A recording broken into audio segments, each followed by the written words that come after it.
Welcome back to year channel new blogger সাথে। সকালে ভালো আছে, আমি খুব ভালো আছি। Good morning everyone. অ্যাকচুয়ালি সব কিছু ভালোই কাটছে, সব কিছু ঠিকঠাক আছে। এদিকে আমার রক্তটা নিয়ে চলে গেছে, বিশেষ করে দানাতে। আমার আগে একবার ছোটোবেলায় নিয়েছিল একটা কিসের জন্য, বেশ তখন দানাতেই। তো আমার বা হাতে ঠিক বোঝা যায় না, তো একটু প্রবলেম হয়। অনেক দিন পর দিয়েছি তো রক্তটা একটু প্রবলেমই হচ্ছিলো। তা আবার যখন চোখের সামনে দেখে নিয়েছি যে অতটা রক্ত দিতে হচ্ছে, ব্যাস একটা কেমন একটা বেশ কাজ করছিল মনের ভেতরে। যাই হোক, এখানে রক্ত দেওয়ার পর যেহেতু না খেয়ে রক্ত দিতে, তারপর কিছু খেতে হবে। তো আমি এদিকে খেয়ে নিচ্ছি। আমার বরের জন্য ব্রেকফাস্ট করে দিচ্ছিলাম, ও খেয়েছে। ও খেতে বেরিয়ে গেছে। ও অ্যাকচুয়ালি খেতে বেরিয়ে গেছে কিসের জন্য সেটা আমি পরে বিকালবেলা তোমাদের সাথে শেয়ার করছি, ওকে? তো যার আগে স্নান করে নিই। আমি স্নান করে চলে এসেছি।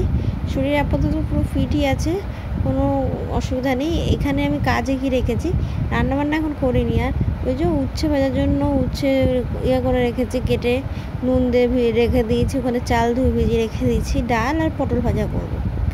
আর এদিকে আমি পুজো দেবো। এদিকে আমি কার্টুন দেখছি। আর সব কিছু একটু ধুয়ে পরিষ্কারও করে রেখে দিয়েছি। সব কিছু দেখতেই পাচ্ছ তোমরা। প্রচণ্ড শরীরটা কীরকম লাগছে বেশ।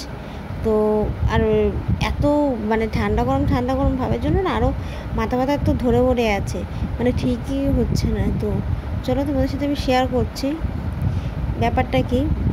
তার মাঝখানে তো ভিডিও এডিট করে আপলোড করলাম, টিভি দেখছিলাম একটু। আর সব কিছু মোটামুটি ঠিকই আছে। রিপোর্ট বিকালবেলার দিকেই চলে আসবে। আমার বরকে গিয়ে আনতে হবে, কারণ ও বাড়িতে আছে, ওকেই আনতে হবে। আর এখন জামা কাপড় ভাঁজ করবো, গোছাবো। আর অ্যাকচুয়ালি এই সব কাঁচা হয়েছে প্রত্যেকটা জিনিস। এখানে জিনিসপত্রগুলো দেখছো, এগুলো সব গাড়ির জিনিসপত্র, নতুন গাড়ি কেনা হয়েছে তার জিনিসপত্র এগুলো সব।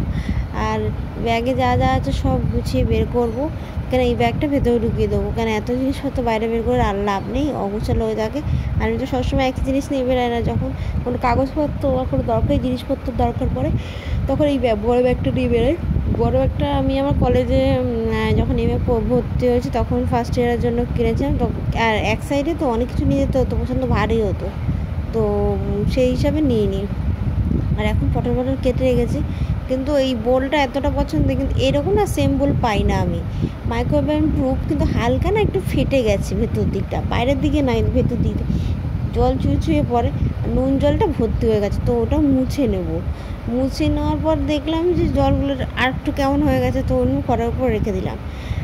আর ভিডিওটা বেশি আর বড় করবো না, শেষই করে দিচ্ছি। তোমরা সবাই ভালো থেকো, সুস্থ থেকো। Tata, bye bye. নেক্সট ব্লগে দেখা।